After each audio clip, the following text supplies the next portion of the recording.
Investment का ज़माना है बॉस। लोग इन्वेस्टमेंट के लिए रियल एस्टेट की तरफ भाग रहे हैं क्योंकि प्रॉपर्टी के प्राइसेस दिन पर दिन बढ़ते चले जा रहे हैं। इसी वजह से इस गेम में अब न्यूमैक्स की एंट्री हो गई है।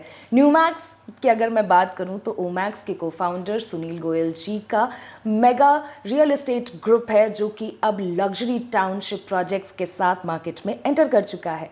इसी टॉपिक पे हमारे से बात करने के लिए जुड़े हुए हैं रियल एस्टेट एक्सपर्ट और न्यूमैक्स के बिजनेस एसोसिएट हांस सोम्स जी। इनके बारे में अगर मैं आपको बताऊं तो ये भी प्रॉपर्टी पाठशाला के फाउंडर हैं। सर, सबसे पहले तो welcome to the show. Thank you. Sir, मेरा पहला सवाल ही आपसे ये है कि आप किस तरह से इस प्रॉपर्टी बिजनेस में घुसे, how you entered in this real estate world? मैं बेसिकली लगभग 11-12 साल इंश्योरेंस बैंकिंग में रहा हूँ और इंश्योरेंस बैंकिंग के साथ साथ बहुत सारा इन्वेस्टमेंट भी मैं देखता था। इन्वेस्टमेंट पोर्टफोलियो मेरे पास था। तब मैंने रियलाइज़ किया कि अब जॉब बहुत हो चुकी है, कुछ प्रॉपर्टी या रियल एस्टेट में कुछ स्टार्ट किया जाए। तब 2016 में हमने अपना एक छोटी सी फर्म स्टार्ट की प्रॉपर्टी पाठशाला के नाम से। नाम भी हमारा थोड़ा सा यूनिक है, उसके पीछे रीज़न भी ये है कि एक प्रॉपर्टी अपने आप में एक बहुत बड़ा एंटायर सब्जेक्ट है।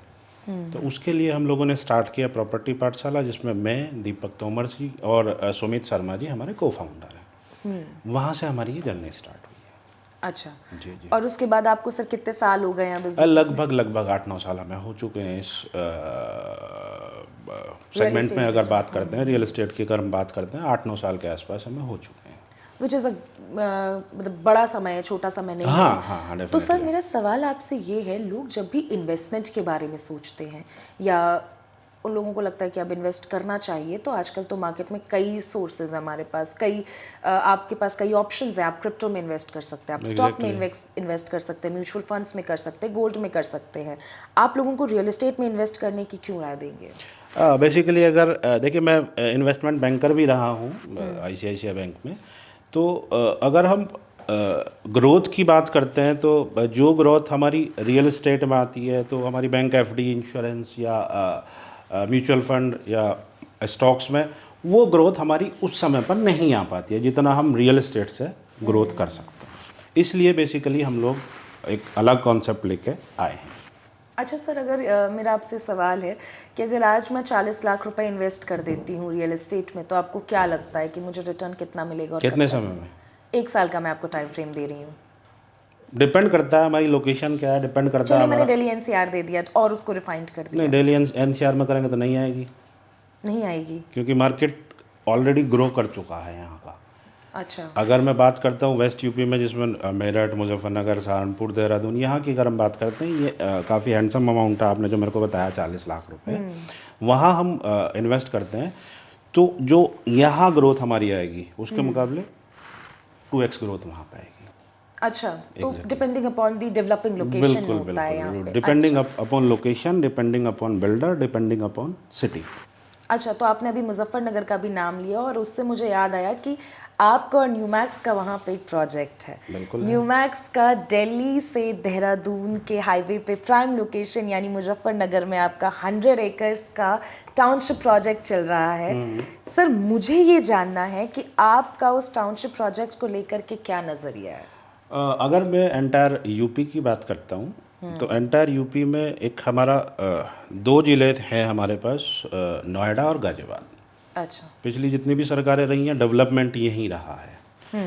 अभी की अगर हम बात करते हैं तो वेस्ट यूपी में मेरठ, मुजफ्फरनगर, सहारनपुर, ये ऐसी सिटीज़ हैं जो डेवलप्ड सिटी हैं, डेवलपिंग सिटी हैं, सॉरी। यहाँ ग्रो कर रही हैं, कंपनीज आ रही हैं, लोग इन्वेस्ट कर रहे हैं, हाईवेज बन रहे हैं, रैपिड जा रही है। तो जो ग्रोथ वहाँ हो सकती है, वो ग्रोथ यहाँ थोड़ा सा कम पॉसिबल है अभी के लिए। तो इसलिए अगर मैं न्यूमैक्स की बात करूँ, 600 बीघे की 100 एकड़ की इंटीग्रेटेड टाउनशिप है। वेस्ट यूपी की पहली टाउनशिप है, इस तरीके के डिज़ाइन की हुई टाउनशिप है, जो मुजफ्फरनगर ऑन हाईवे देहरादून पे आ रही है। अगर हम न्यूमेक्स ग्रुप की बात करते हैं, लगभग 1 साल के आसपास हमें हो चुका है न्यूमेक्स ग्रुप में। वहाँ मतलब स्टार्ट किए हुए, मतलब हम अगर रिस्पांस की बात करते हैं तो रियल एस्टेट में लगभग 8-9 साल मेरे को भी हो गए। जो रिस्पांस न्यूमेक्स को मिला अभी तक नहीं है किसी के पास। नहीं है। सर न्यूमैक्स के बारे में जब मैं सुनती हूँ और आपके मुजफ्फरनगर प्रोजेक्ट के बारे में जब मैं सुनती हूँ तो एक सवाल मेरे दिमाग में आता है, लोग आजकल गेटेड टाउनशिप की तरफ भागते हैं। एग्जैक्टली। तो अपना न्यूमैक्स का डिफरेंट कैसे है उनसे? डिफरेंट, पहली चीज़ इंटीग्रेटेड टाउनशिप। अगर मैं वेस्ट यूपी की बात करता हूँ, एक्सेप्ट गाजियाबाद और नोएडा छोड़ के, तो हमारे वेस्ट यूपी की पहली इंटीग्रेटेड टाउनशिप है ये। अच्छा, तो दैट्स मेक द डिफरेंस। बिल्कुल। अच्छा ठीक है सर, समझ गई। अब मेरा बात हो गई टाउनशिप के बारे में, मेरी बात हो गई आपके बारे में। अब बात कर लेते हैं आपके और न्यूमैक्स के बारे में। जी सर जी जी। आपका और न्यूमैक्स का रिलेशन कैसा है? न्यूमेक्स हमारे लिए कंपनी नहीं, एक परिवार है।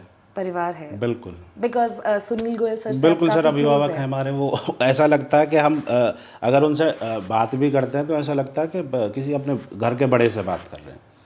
तो नॉर्मली परिवार है ऐसा। कंपनी हम ना कभी हमने सोचा ना कभी उन्होंने सोचा कि हम उनके एसोसिएट हैं। हम परिवार हैं उनके। आप परिवार है उनके। तो सर आपका न्यूमैक्स को लेकर के, न्यूमैक्स का टायर 3 सिटीज़ जैसे अपना और छोटी सिटीज़ हो गई, टायर 2 सिटीज़ हो गई, इनमें न्यूमैक्स का विजन आपको क्या लगता है? अगर मैं मुजफ्फरनगर की बात करता हूँ, जैसा आपने कहा टायर 2 या टायर 3 सिटीज़ की, तो एक फेज़ होता है। तो मुजफ्फरनगर का फेज़ अब से पहले, न्यूमेक्स से पहले क्या था, न्यूमेक्स के बाद क्या होगा। तो एक बेंचमार्क रहेगा न्यूमेक्स एंटायर वेस्ट यूपी के लिए।